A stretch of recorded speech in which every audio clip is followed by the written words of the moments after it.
7:36. Les habíamos dicho que tendríamos hoy a María Corina Machado con nosotros, a quienes nos siguen por los distintos canales, por las distintas plataformas. La pueden ver en nuestra plataforma de YouTube, la pueden ver a través de ViX, la pueden ver aquí en la FM de RCN 736. Saludamos y no voy a ahorrar ningún adjetivo, porque los creo de corazón, los creo como demócrata. Vamos a saludar a la heroína de América, a la mujer que está demostrando que el amor por su patria y el amor por la democracia son más fuertes que cualquier tirano, que cualquier represión, que cualquier dictadura. A la mujer que está dando lecciones en el mundo sobre cómo se defienden con ardentía los votos de los venezolanos que dejaron un resultado contundente. Para nosotros es un honor, un gusto y también una responsabilidad periodística inmensa poder tener a María Corina Machado esta mañana. María Corina, buenos días y muchas gracias por estar con nosotros. Muchas gracias, querido Juan, y a cada uno de ustedes que han seguido todo lo que ha sido esta travesía épica de los venezolanos y que la sienten y es propia, porque como decía yo ayer en el Senado de Colombia, no habrá paz en Colombia si no hay libertad en Venezuela y al revés también, o sea que estamos unidos en esta causa que tendrá ese destino, la libertad y la prosperidad de nuestros países. Tantos años de lucha de María Corina, tantos años de esfuerzo. Yo la conocí cuando un diputado del chavismo le había roto la cara, le había dado un golpe y había roto su nariz y vino a Colombia. Yo era senador en ese momento y nos dimos una batalla colosal para que se pudiera escuchar por primera vez en el Senado de Colombia a María Corina Machado contando lo que estaba pasando, y en ese momento, María Corina, mucha gente no creía lo grave, lo delicado, lo profundo que estaba ocurriendo en Venezuela. Eso fue en el 2013, Juan. Efectivamente, fue justo 8 días después de que nos atacaron en la Asamblea. Y en mi caso fue una diputada, una mujer a quien Diosdado Cabello, que era el presidente de la Asamblea en ese momento, le ordenó que nos agrediera. Y yo recuerdo que yo tenía terror por el avión con la nariz fracturada, tenía 5 fracturas, despegar y aterrizar, pero claro que valió la pena porque a partir de entonces, desde esos años, yo siento que en ustedes hemos tenido los aliados más firmes y vaya que este país ha cambiado en esta última década, ¿no? Venezuela es otra y por eso este proceso es absolutamente irreversible en este momento, donde nunca el régimen ha estado en una posición de tanta debilidad, no solo porque perdió completamente la legitimidad ante esa estruendosa derrota que sufrió Maduro el 28 de julio. Y hay que entender, o sea, fue el descalabro del chavismo. Lugares donde tenían 25 años arrasando, bueno, perdieron duplicamos o triplicamos. Fue una cosa verdaderamente impresionante lo que ocurrió. Pero más allá de eso, toda la práctica represiva brutal que ha tenido en estos últimos 3 meses Maduro, lo ha puesto en una posición absolutamente aislada, es un paria político internacional y a lo interno pues nadie lo quiere, absolutamente nadie, ni los suyos. María Corina, ¿qué sigue en este proceso en Venezuela? Porque lo que hemos visto, y vemos las denuncias permanentemente, lo que hemos visto es una degradación, represión, violencia, negación de la voluntad popular, un deterioro absoluto de garantías. ¿Cómo debe seguir este camino? Bueno, eso va a depender de lo que hagamos. Nosotros, los venezolanos, y ustedes, y la comunidad internacional con sus distintas instancias, porque mucha gente dice, bueno, ¿qué vas a hacer tú si Maduro se quiere quedar el 10 de enero a la fuerza en el poder? Pero yo no tengo ninguna duda que Maduro se quiere quedar a la fuerza en el poder, lo ha dicho, a sangre y fuego, como también no tengo ninguna duda que pensaba robarse las elecciones y no pudo. Se lo demostramos en su cara y nadie le compró el fraude. Nadie en su sano juicio tiene la menor duda de la magnitud de la paliza que le dimos. Ahora, la pregunta realmente es, cuando a mí me hacen eso, es ¿qué vas a hacer tú para que el voto de los venezolanos y la soberanía popular se respeten? Porque al final, Juan, esto no es una elección con cierta manipulación, aquí no hay un poco una duda, un pequeño fraude. Esto es, lo que ellos están haciendo es aniquilar la soberanía popular ejercida a través del voto. Y si esto se instalara en América Latina, sería una catástrofe como precedente. Podemos olvidarnos de lo que es el respeto a la soberanía popular a partir de ese momento. Cualquier gobierno que le dé la gana de quedarse, pues se quedará a la fuerza y no pasa nada. Eso por una parte, pero las consecuencias en el plano humano y económico son devastadoras. O sea, ya estamos viendo cómo previo a la elección a estos días se ha disparado el número de migrantes, la cantidad de venezolanos que están dejando el país. Esto es una tragedia, porque la gente se va cuando siente que no tiene futuro, aunque ello implique arriesgar su vida o la de sus hijos cruzando el Darién. Entonces, aquí lo que está en juego en este momento es poder detener la ola migratoria más grande de la historia de este hemisferio, que pueden ser 3, 4, 5 millones de venezolanos, si la sociedad venezolana siente que esto se va a prolongar. Entonces, esto es lo que hay que parar. Y eso implica un conjunto de acciones adentro y afuera, siguiendo el plan que hemos venido ejecutando, que le eleve el costo de permanencia a Maduro a tal punto que el costo de quedarse sea mayor al costo de largarse. Y en ese momento es que Maduro se va a sentar a negociar términos de la transición, pero no antes.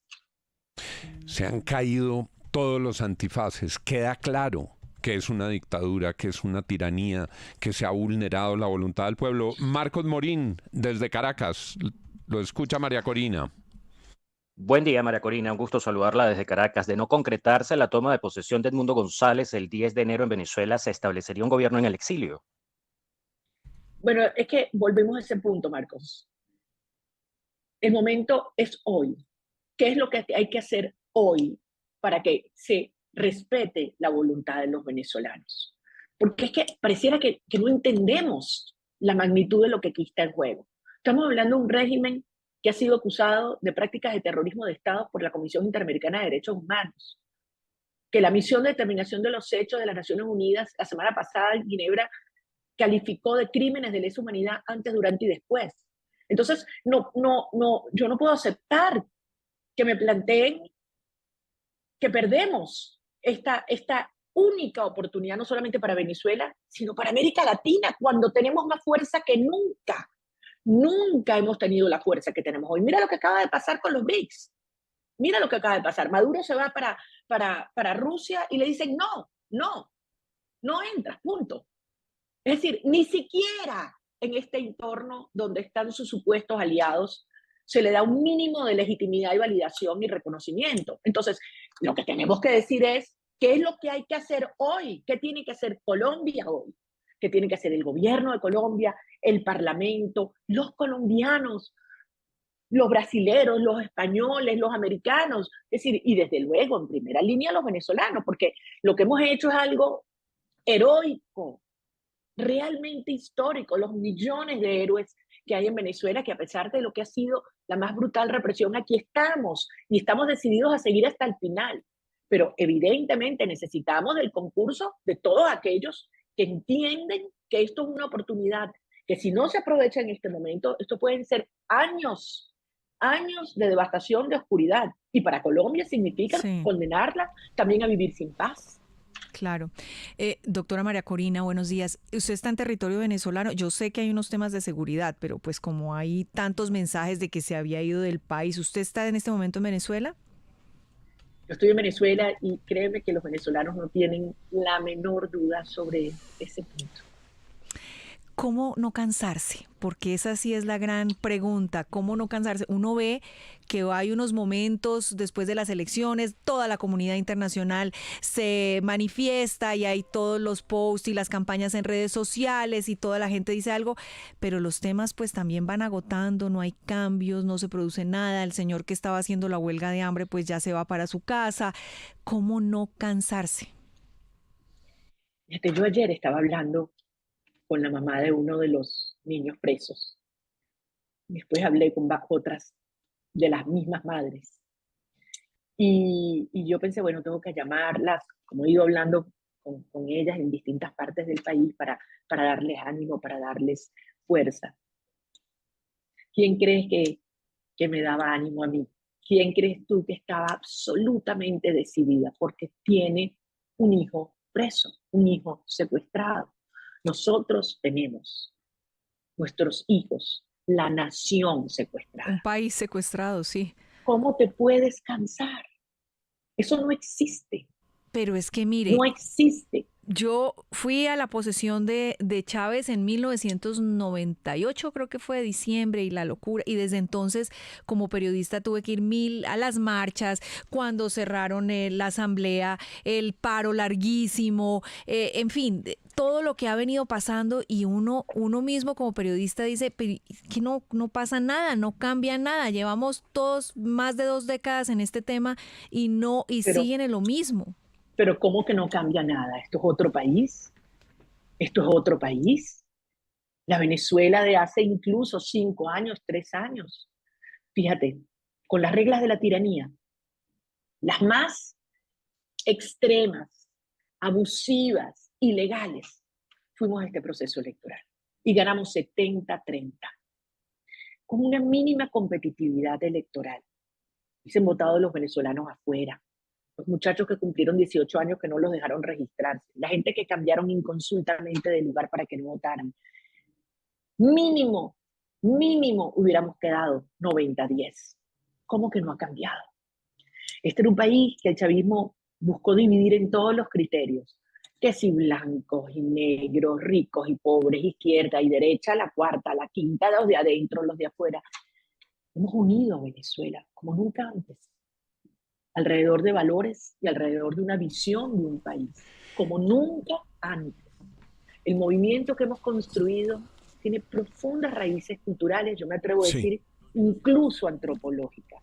Esto no tiene vuelta atrás. Esto diputada, no tiene vuelta atrás. diputada, pero hay una situación y es que el régimen, el gobierno de Maduro, poco a poco saca la cara por el mejoramiento de la economía. El Fondo Monetario Internacional en su última actualización dice que Venezuela va a crecer por encima del 3% este año y casi el 4% el próximo año. La inflación, que era el karma de los venezolanos y por eso muchos pasaban la frontera, ya está en orden de 60%, muy similar incluso a la Argentina de Milei. ¿No cree usted que los venezolanos, en la medida que empiecen a aceptar el discurso de mejoramiento económico, quizá el discurso político se empiece a debilitar? Absolutamente no, porque no existen dos cosas, es uno solo. Y la lucha que nosotros estamos dando va mucho más allá de eso. Esto es una lucha espiritual y existencial por nuestros hijos. Imagínese que piensa sobre la economía, la mujer que en este momento se echó su muchachito al hombro y está cruzando la frontera con Colombia pensando que lo que le espera es el Darién. Nada más por Brasil, antes que por cierto, no tengo las cifras oficiales de Migración Colombia, por lo tanto no podemos hablar sobre lo que está ocurriendo realmente en este momento en la frontera colombiana, pero sí le puedo decir que antes de las elecciones, la frontera por Brasil la estaban cruzando unas 50 personas diarias en promedio. Había caído muchísimo, porque había la expectativa de un cambio político, de un futuro. Ese discurso de separar lo económico de lo político fue lo que intentó Chávez, y es lo que muchos llamaron el modelo chino. Ahí lo tiene, ahí lo tiene. Los maestros ganan $1 diario. Ahí lo tienen. Las pensiones son $4 al mes. Ese es el gran milagro económico. Y por cierto, el Fondo Monetario acaba de decir que están preocupadísimos porque el año que viene puede venir una nueva hiperinflación. Hacia eso vamos. Hacia eso vamos. Porque en Venezuela no hay producción. ¿Quién va a invertir en un país que tiene el último puesto en Estado de Derecho, según el World Project, el Justice Project, el último de 142. Pero para terminar el tema de la migración, como decía, en el caso de Brasil, antes de la elección estaban en 50 personas diarias, tuvimos algunos casos de más de 700 personas en días pasados. Esto es una tragedia. Para nosotros esto es el país que se desangra, que se desgarra. Y la única manera de evitar esto es que las personas sientan que hay un futuro luminoso, que hay un cambio en Venezuela, y eso está asociado a la salida de Maduro. Claro. No hay nada que pueda hacer Maduro, y este punto lo quiero dejar muy claro.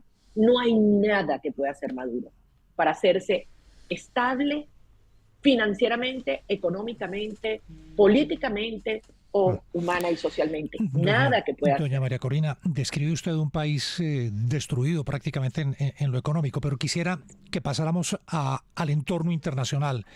Después de esas elecciones, la actitud que han tenido los gobernantes vecinos, me refiero a Lula, me refiero al presidente Petro e incluso al expresidente de México, a AMLO.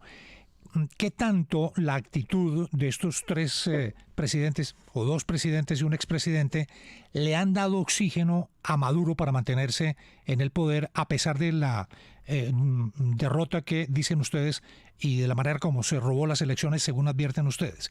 ¿Qué tanto oxígeno le ha dado la posición de estos mandatarios a Maduro hoy en el poder? Bueno, yo creo que han habido distintas etapas. Primero, en una etapa previa a la elección, donde ambos presidentes, sobre todo Lula y Petro, o sea, no fue el caso de López Obrador, tuvieron, en mi criterio, acciones importantes para contribuir a que no se cerrara la vía electoral. Y yo creo que eso es una contribución que hay que valorar. Posterior a la elección, todo el mundo sabe que Edmundo González ganó por paliza. Eso lo sabe todo el mundo.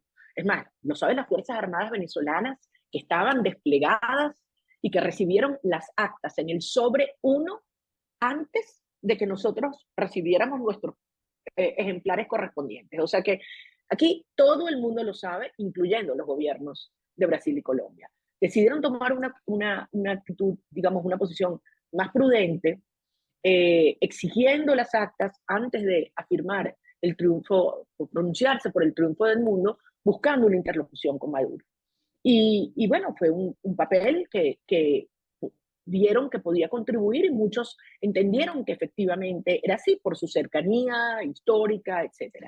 Ahora, estamos hablando que eso fue hace 3 meses y Maduro ni siquiera les atendió el teléfono. Esa es la realidad.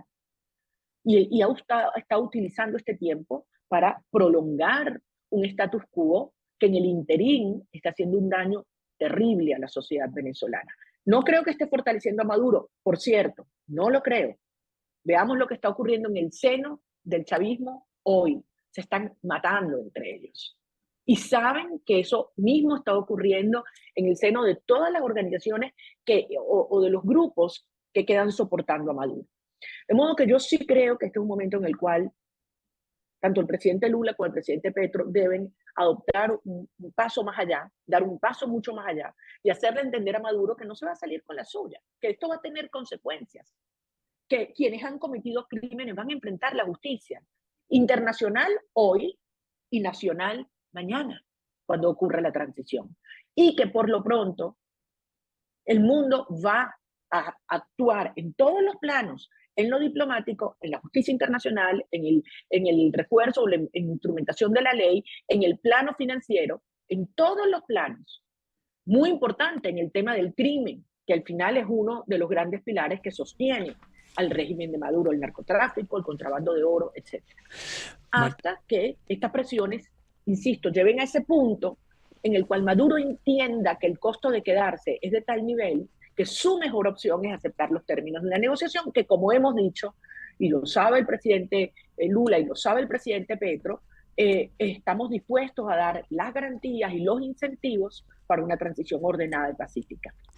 María Corina, para Colombia, varias veces he escuchado decir la paz de Colombia depende de que se resuelva lo que ocurre en Venezuela. Nosotros hemos visto al paso de los años cómo allá le dan refugio a los terroristas, cómo delinquen en Colombia y en Colombia son guerrilleros que asesinan y en Venezuela el régimen los trata como aliados. Cómo en Colombia el ELN es una guerrilla y en Venezuela parece un grupo paramilitar. Cómo la frontera es porosa a la hora de recibir y albergar en Venezuela delincuentes, terroristas, asesinos, guerrilleros, narcotraficantes. ¿Cómo explicar lo que está ocurriendo hoy con grupos armados y cabecillas de grupos armados colombianos en Venezuela?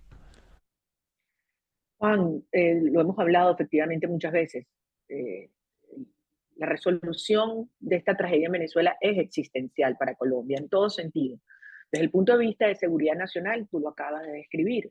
Es decir, esto es algo que todos sabemos, cómo la frontera se ha convertido en esa zona gris que busca expandirse, donde además, desde el lado venezolano, tienen un santuario donde pueden atacar y volver, actuar a sus anchas en territorio venezolano, vinculado además a actividades terribles que están haciendo un daño no solamente en vidas humanas, como es el caso de toda la explotación minera desenfrenada en el sur de Venezuela, el sur del Orinoco, con un daño ecológico monumental, irreversible, contaminando ríos, acabando con bosques, desplazando comunidades completas. Es decir, es una tragedia ecológica y humana.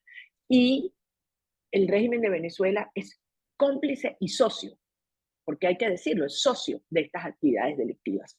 Entonces, no hay manera de que el gobierno de Maduro pueda contribuir a buscar la paz y a negociar la paz de Colombia con estos grupos armados cuando está asociado con ellos.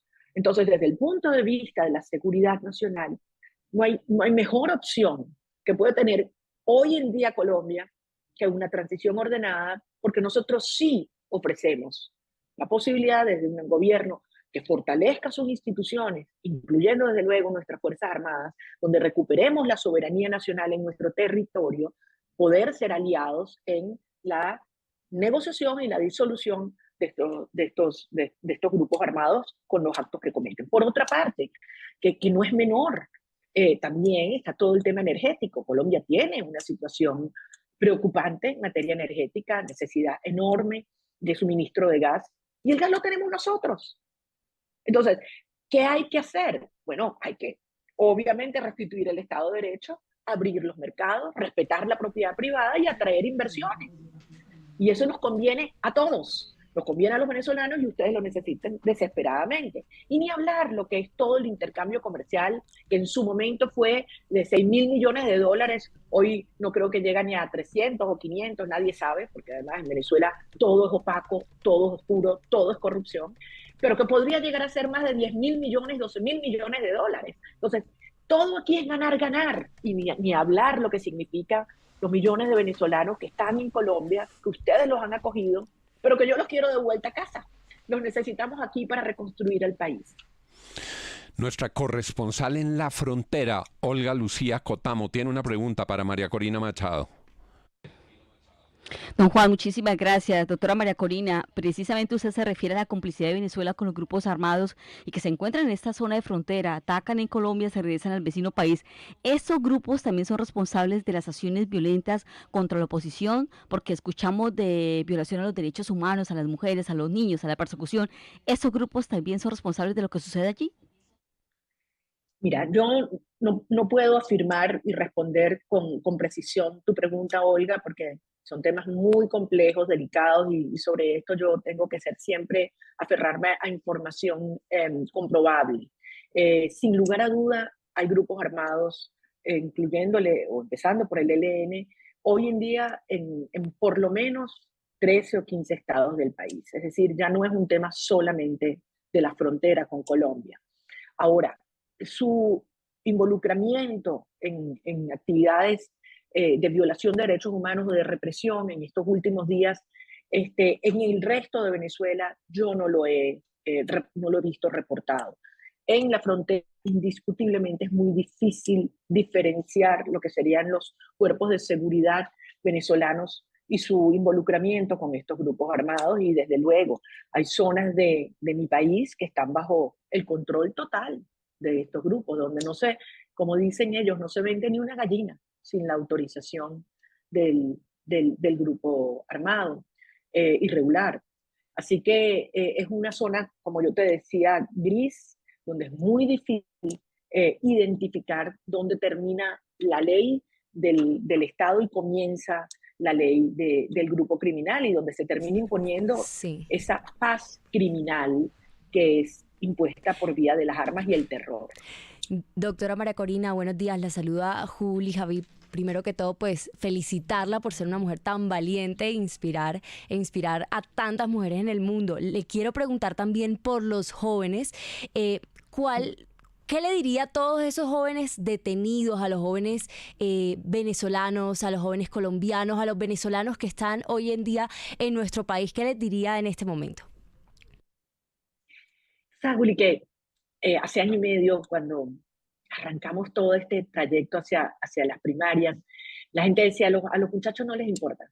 Decimos aquí, a los chamos no les importa la política, ya están pensando en otra cosa. Están pensando en irse del país, o en su música, en su fiesta, en su rumba, eso no les importa. Y lo que yo encontré es que quienes estaban alrededor mío en todo el recorrido por Venezuela eran muchachos, eran jóvenes, eran niños. Y yo decía, ¿cómo este carricito sabe quién soy yo? ¿Cómo sabe cómo? Si yo a su edad lo último que pensaba era en quién podía ser candidato. Es decir, esto se ha convertido en la lucha por el futuro.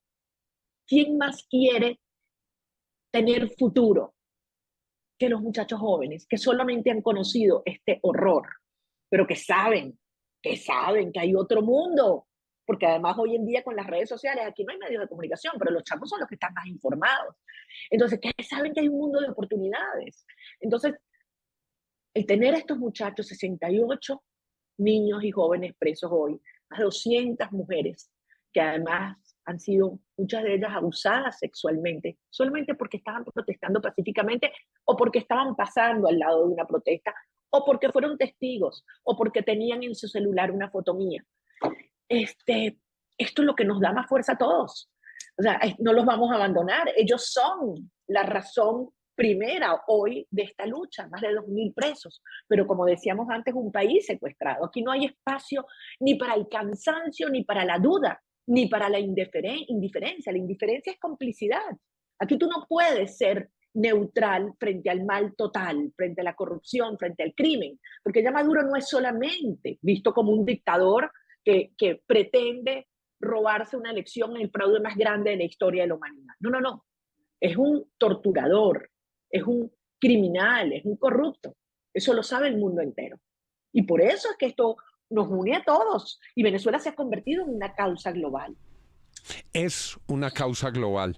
Y ella es la valerosa, la inspiradora, la infatigable, la gran María Corina Machado. Claro que la suerte de Colombia depende en muy buena medida de lo que ocurra en Venezuela, y por eso no podemos ser indiferentes, y por eso nos toca pararnos en la orilla correcta de la historia, y por eso, si queremos democracia en Colombia, tenemos que ser solidarios y exigir el respeto por la voluntad popular en Venezuela. María Corina, desde aquí seguiremos muy atentos, acompañando las luchas por el respeto a la voluntad popular, por la democracia en Venezuela y por el bienestar de nuestros queridos hermanos venezolanos. Muchas gracias, María Corina, por haber estado con nosotros hoy.